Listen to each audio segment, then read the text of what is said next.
All right. Calling this public hearing to order at 7 p.m. on Wednesday, February 22nd, 2023. This meeting is being taped or recorded for transcription purposes only, and the written minutes and attachments, if any, will serve as the official record of this meeting. Any personal conversations should be saved until after the meeting so that those attending virtually will be able to hear. Any board member who has a monetary interest or has conflict, including ex parte communications, should disclose now. And now I will ask the secretary to call the roll. Calabro. Here. Who? Here. Selesnik. Here. Schaefer. Here. Rubel. Here. In the audience are alternates Schrader and Romanovsky, trustee Augustine, zoning inspector Wilson, and is anyone on? Trustee Sweattick. Trustee Sweattick is virtual. Thank you. All right. Thank you. All right. If we can start off with getting the legal notice read.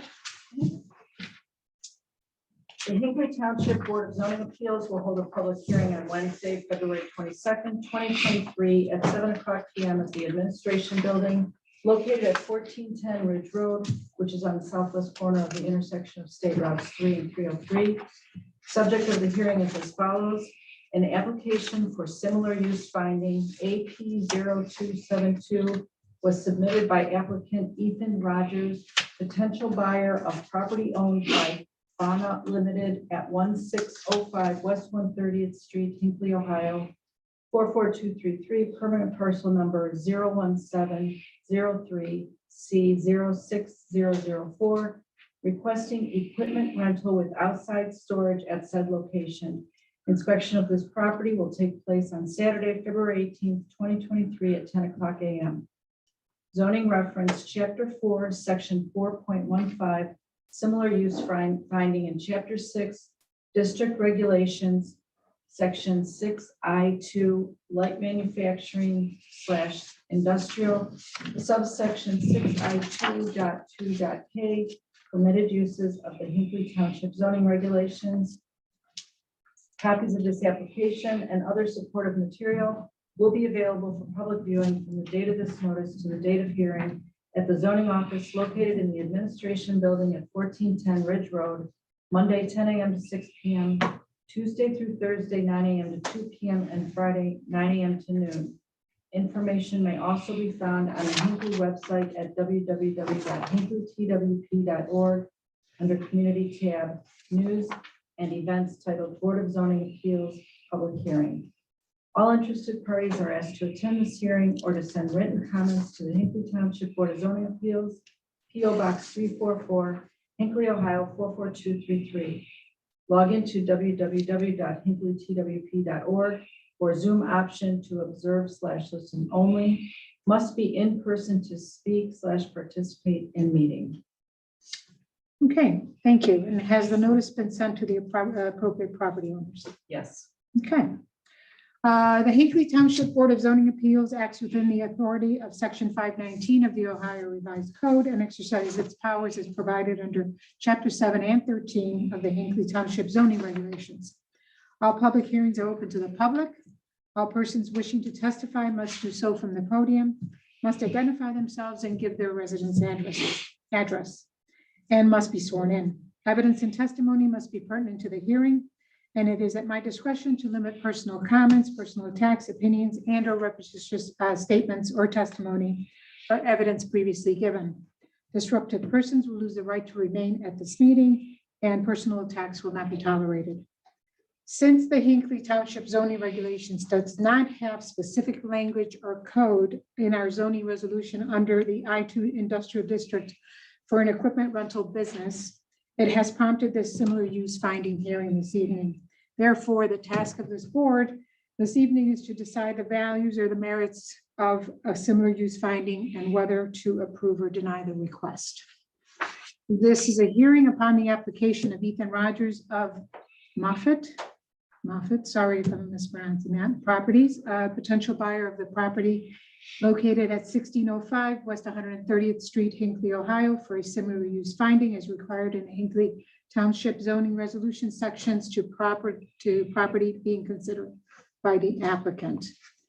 The applicant has submitted a packet that the board has, which includes original similar use finding application, a narrative, permission letter to the property owner, a concept plan, and also site map, all related to the similar use finding request. Notice of application was properly given in local newspapers, and the application has been available for public review and comment. I will now ask the secretary if any phone calls or emails or anything have been received regarding this public hearing. Okay. I note for the record that non-written communication made by known or unknown persons not under oath at properly noticed hearing is not accepted by the Board of Appeals as testimony. And each member of the Board of Appeals has been provided a copy of this application and a copy of each of the other documents submitted in support of the application. And at this point, if we can poll the board whether they have received the packet and also conducted a site visit. Lovell, Yes, and yes on Saturday. The visit. Who, Yes, and yes on February 18th, Saturday. Delesnick, Yes, and yes on Saturday, the 18th. Schaefer, Yes, and inspected on the 14th. Rubel, Yes, and inspection on February 18th. Right, written communications from persons not present this evening may include communications that are not made by affidavit. Because these communications are made by persons not under oath, they are not accepted by this board. I also note that written communications may include some writing by affidavit by persons that are not present this evening and therefore cannot be subjected to cross-examination. These affidavits therefore will not be given much weight, if any, in the decision of the board on this matter. This board does have the power to grant the applicant's request for a similar use finding. And again, those people that wish to speak must do so from the podium and must state their name and address. And all testimony must be given from the podium. And at this point, I would like to ask the applicant to step up and if you can.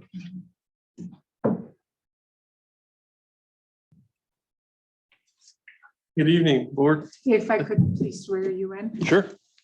I and please state your name. Ethan Rogers. Swear to tell the truth, the whole truth, and nothing but the truth as you shall answer unto God. Yes. Thank you. Thank you for having us this evening, board. I appreciate it. My name is Ethan Rogers. I'm with Moffett Properties. We are the prospective buyer for the lot and the subsequent developer for Sunbelt. Got Parker Hudson here with me from Moffett, as well as Travis Crane with Davie Resource Group, who's representing us as a civil engineer. And he'll be available for any technical questions we may have. So, get started here. I believe Tom sent out this presentation earlier this week to you. I did make some tweaks this morning, so it may be a little different, but you should be able to follow along. So just wanted to tell you a little bit about Moffett Properties. We're a commercial and industrial developer. We work with multiple national tenants across the country, and we work with them to locate land and build facilities for them. And then we would in turn own the land and then rent them back the facility. So we will be a long-term holder of this property. And we have been a preferred developer of Sunbelt since 2013. We're here tonight for the similar use finding. I took some excerpts from your regulations here just so we could all be on the same page. We understand there's 7 kind of thresholds here to meet a similar use. So we just wanted to make sure those were laid out for you and that we were doing our part to meet those in this discussion.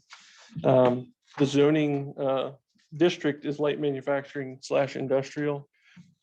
We have, obviously, the permitted uses are listed there. And it's in our opinion that we do meet similar use as laid out in your regulation here. So with that said, I would like to tell you a little more about Sunbelt and our project to kind of meet this discussion. Sunbelt Rentals is an equipment rental company. You've probably heard of them, and they're most known for their small tools, general tools store. So, something as small as going and getting a chainsaw or something on the weekend for a homeowner, all the way up to contractors renting large, heavy equipment. This facility will be an earth moving solutions and an aerial work platform co-locate for them. So that'll be a larger equipment, and contractors will be the people renting equipment at this location. The total investment that's going to be made in Hinckley will be around $7.5 million. And Sunbelt is making a 10-year commitment with options to extend their lease for 2 5-year terms. So it could be up to a 20-year commitment here in Hinckley. Sunbelt Rentals is, like I said, a national company. They kind of have these 4 pillars of things that they like to do and show their communities how they're doing business. So environment, they're very environmentally conscious. Community engagement, they like to hire local people for jobs and engage in the community. And then again, local people and skills is one of their pillars. And then also self-governance. They like to make their own rules and govern themselves on those rules. So they're very they hold themselves to a high standard. Sunbelt Rentals has 10 locations in the greater Northeast Ohio area. Like I said, they have about 16 divisions, but most of these stores would be general tools or power HVACs or a power and pump. The one we're proposing here is an earth moving solutions, an aerial work platform, and it will really be the first of its kind, which is exciting for Sunbelt. It's an exciting opportunity. A little introduction to the site here. You guys, it sounded like you visited on Saturday, so you know where it is, but it's right there, 1605 West 130th. It's just shy of 12 acres. And then we have the zoning district and code listed there, and it is vacant.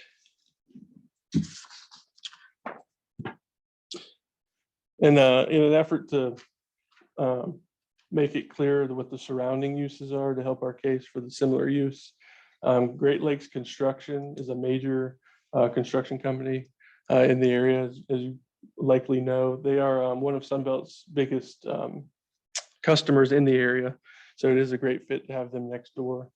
Mobile Mini has the storage containers. Roll Transport is a trucking company. And then to the south of the site, there's several other businesses that are similar industrial uses.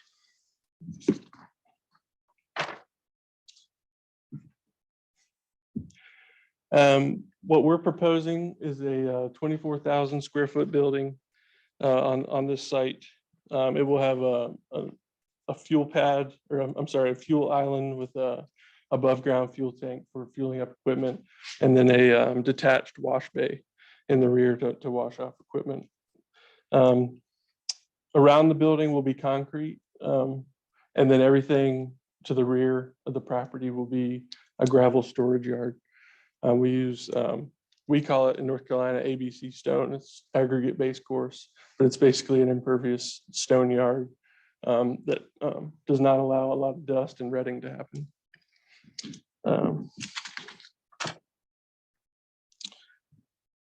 Here's some architectural elevations of what the building will look like. I have some photos later in the presentation you'll see, but this is basically two of our normal footprints put together to make one larger 24,000 square foot building. Some more elevations there. They have roll-up doors all the way up and down for the equipment to go in and out of.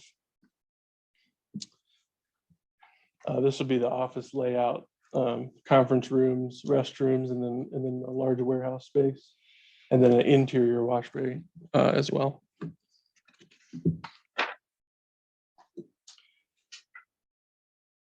This location will be closed on the weekends, and their hours are 7:30 to 4:30 p.m. And then they will have roughly 40 employees on staff within the first year.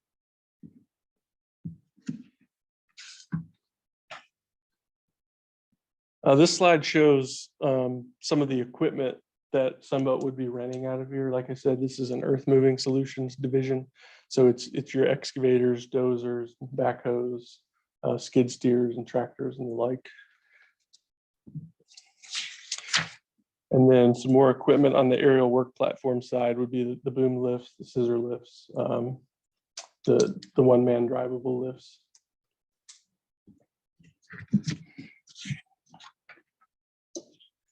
And then, as I alluded to earlier, these are some similar projects. This is one we did close to home in New Bern, North Carolina. This is a general tool store, but you can see the gravel lay down yard in the back where they would store equipment when it's on site. And then you can see the paved parking lots there in the front. I believe we have another angle of that site as well. Yep. So that's from the side. You can see the fuel island in the back. This location had propane. We will not have that at this Hinckley location. And then again, this is more examples of our general tool store. This is right at our office in Wake Forest, North Carolina. But that gives you an idea of what the architectural features of the building will be.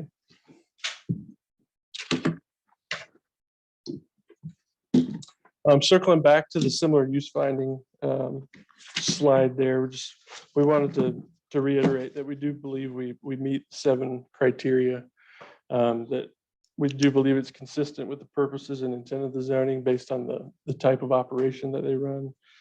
It's similar. Great Lakes construction being there is a perfect match for Sunbelt. The operation is compatible with other permitted uses. Again, it fits right in the area there. It will further the objectives of your industrial zone. It will not cause substantial injury or impair the present or potential uses of properties in said zone. Sunbelt has those green initiatives. They're conscious about exhaust and fumes and keeping everything clean. And it would not be detrimental to the public health and safety.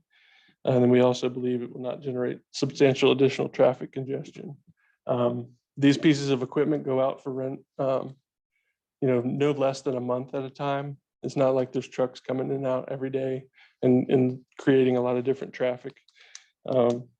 So Sunbelt doesn't make money if the equipment's sitting on their yard. It's in their rental business. So they try to operate at like an 85 or 90% rental capacity. So we do believe we meet that criteria as well. So. And we'll open up to questions. Okay. I got Go ahead. several of them. Sure. When I was reviewing the package, Sure. I went online in Ohio here in Cleveland area and ran up a couple of Google shots, which has been distributed to the rest of the group. Sure.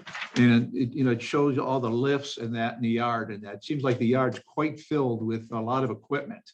Wouldn't it be the same scenario here? I mean, you're showing it the nice gravel area with nothing on it, Sure. but these here look like they're pretty well covered with equipment. Sure. So the pictures I had there, that was a facility we had just finished. So they hadn't moved in yet. Mhm. But yes, there will be equipment in and out. Like I said, if the equipment is sitting on their lot, they're not making money. So they obviously want it out on job sites working. But yes, there will be equipment. Will it in be, the I mean, yard. will the lot be pretty much full at all times, or you're hoping it's not? We're hoping it's not. Okay. Okay. Second question, you got this big warehouse or garage. Sure. What is going to be in there? Is that just storing equipment? Is that working on equipment? What are you doing in there? So that's for basic maintenance of the equipment. When it comes back from a renter who's had it a long time, they do the oil changes, check the spark plugs, make sure everything works, clean it off in the wash bay, and then put it on the yard until somebody calls to rent it back. Any major work to this equipment typically happens on the job site. They have technicians that are based at this location and then are sent to the job sites to work on the equipment. Mhm. So any major repairs or breakdowns, it costs way more to bring it back and then take it back. So they send out crews to do the major work. Okay, so all your equipment will be outside. Okay, and the similar use findings, number 2. It says it is similar to one or more permitted uses in the zone within which it's proposed. How are you similar to one or more uses, being that you're a rental facility? Sure. So the one I keyed in on was repair and sales of commercial vehicles.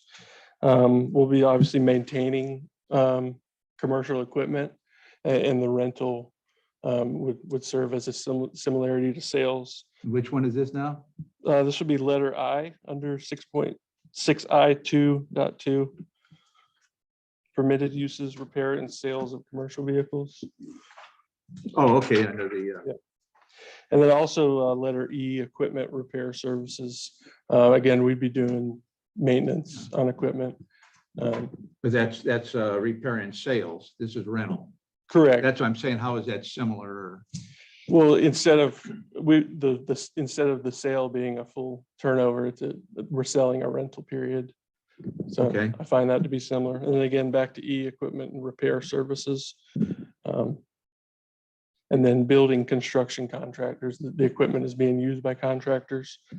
Great Lakes being the one on the end of the street there. Because, right, but they're an operating company. Correct. Then on number 3, its operation is compatible with other permitted uses. So same question, how is it compatible with everything else in the area? Sure. Again, I go back to Great Lakes. They're one of the biggest customers of Sunbelt. So they're compatible. They work off of each other. They'll call Sunbelt and say, hey, we need an excavator on this job site. And they'll be right there to send it for them. I saw Great Lakes has that big yard behind their building, with Right. a lot of equipment. So it'd be no different than them pulling a piece of equipment out of there and us pulling one out on the same street. I look at compatible as use.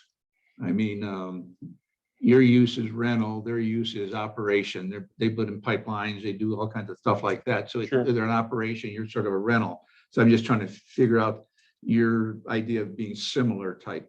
I mean, it's the same type of equipment, yes. Sure. I'm just trying to get an idea of that.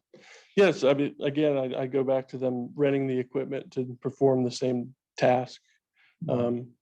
Sunbelt may not be doing the task with the equipment, but they're providing the similar use in the park to take that equipment and go do the same type of activity. Okay, now looking at from the street view being similar, everything we have out here right now.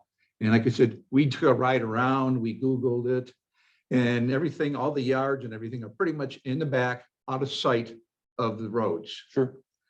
How is this going to look from the road?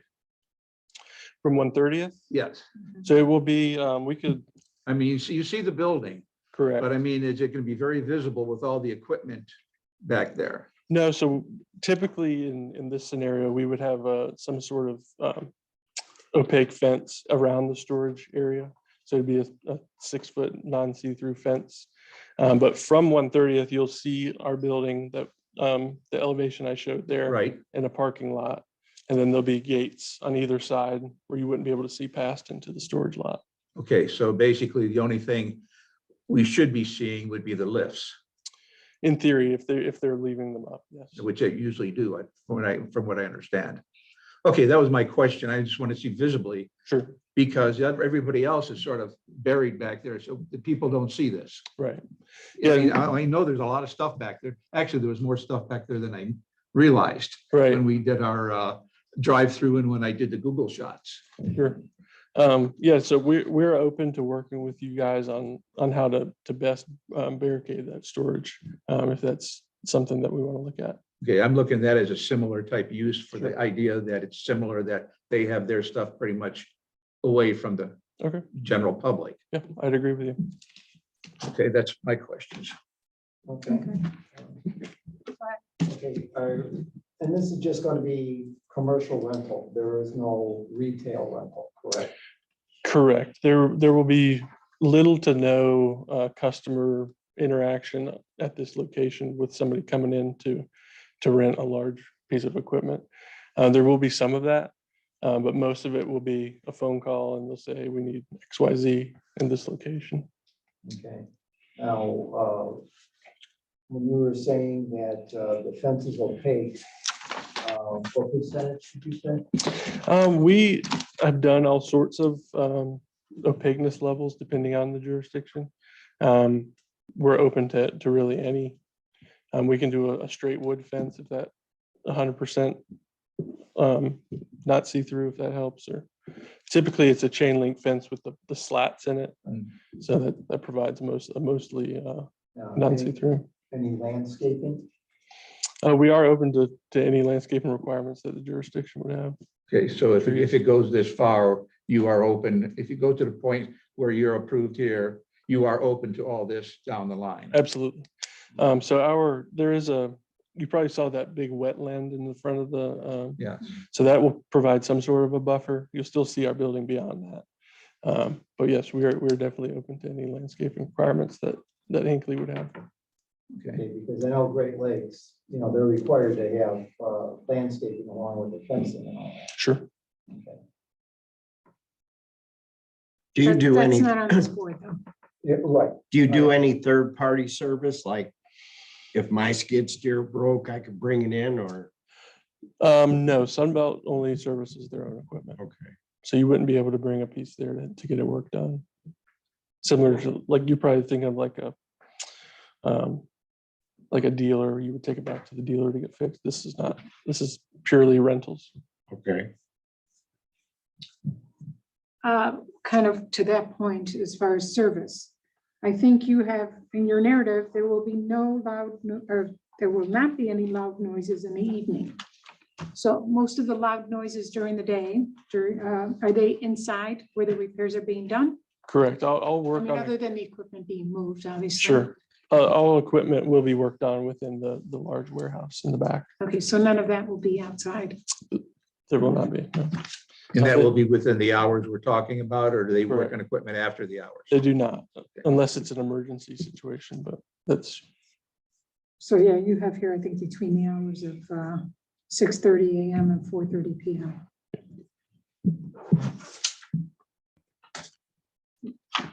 Anyone else? I think that kind of covered. Yes, I just have one comment, not really a question, but it does say within our zoning code that we do, if there is an outdoor equipment storage area, that there is required to be a screen from view of public streets or private streets by landscaping walls or fences that are at least 6 feet high and at least 50% opaque during 12 months of the year. Right. Right, which will come down the line when it's submitted. Yep. So it's not a condition that we put on, it's already, yes, I agree. but to that point, we are aware that we're good. So, Okay, Anything from Tom? Tom, do you have anything or anyone else? Thank you. no problem. Appreciate it. My only comment is that should you approve this tonight, of course, go through a site plan review and we'll get into this fence and we'll get into landscaping and so forth. But I'm glad you asked the question because it's also relevant to what you're talking about tonight. But all those things, as you know, Bill, they'll all be covered in site plan. So Right. Okay, Sounds good. anyone else? Any comments? Okay. Since section 4.15, similar use finding was referred by Ethan, I think to kind of typically we do the Duncan factors to, but I don't think they are appropriate in this situation. So I think what we'll do, and we'll poll everyone on the board, go through the 7 criteria that are stated in section 4.15, and if you could just answer yes or no, whether it meets this criteria, and we'll sort of do it in a similar way as the Duncan factors, except it'll be these the 7 criteria. Are you ready to kind of start going through? Okay, so number 1, it is not inconsistent with the purpose and intent of the zoning resolution. Rubel, Yes. Schaefer, Yes. Zalesnik, True. who, Yes. Calabro. Yes. Number 2, it is similar to one or more uses permitted in the zone within which it is proposed and located. Schaefer, Yes. Zalesnik, Yes. who, Yes. Calabro, Yes. Rubel, Yes. All right. Its operation is compatible with other permitted uses within the said zone. Zalesnik. Yes. Who, Yes. Calabro, Yes. Rubel, Yes. Schaefer, Yes. All right. It will further the objective of said zone, the objectives of said zone.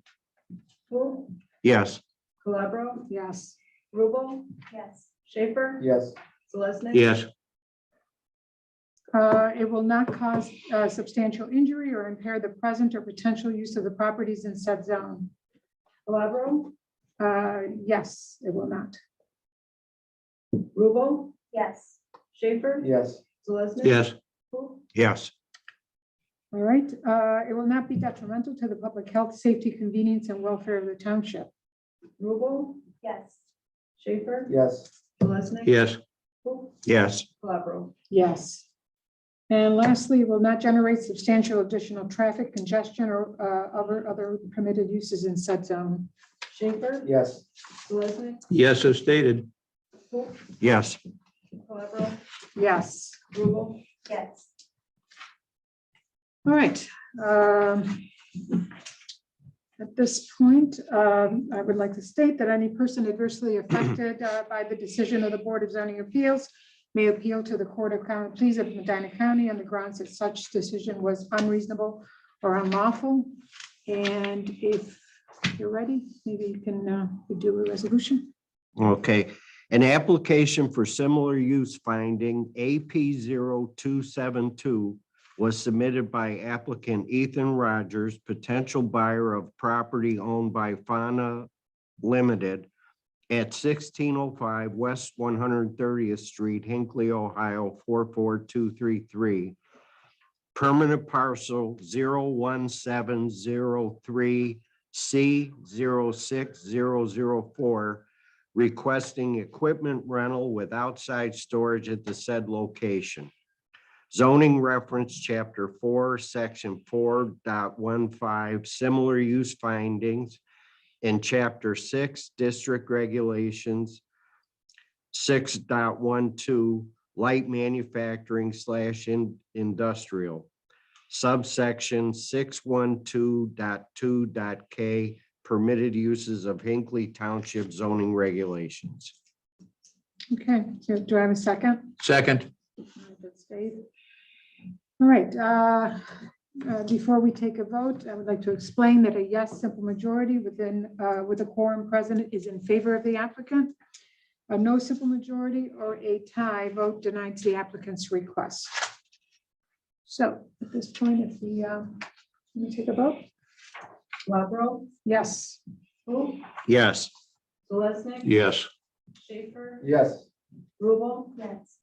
All right, so your similar use finding has been granted, and you have 1 year from the date of this hearing to begin construction or to act upon your request. Anyone adversely affected by this decision has 30 days from the date in which the minutes of this hearing are approved to file suit or an appeal. Meeting minutes are typically approved at the next regular meeting. Upon approval of this hearing minutes, such minutes will be posted and available at the township website. And if we could just take a brief recess to get your form signed.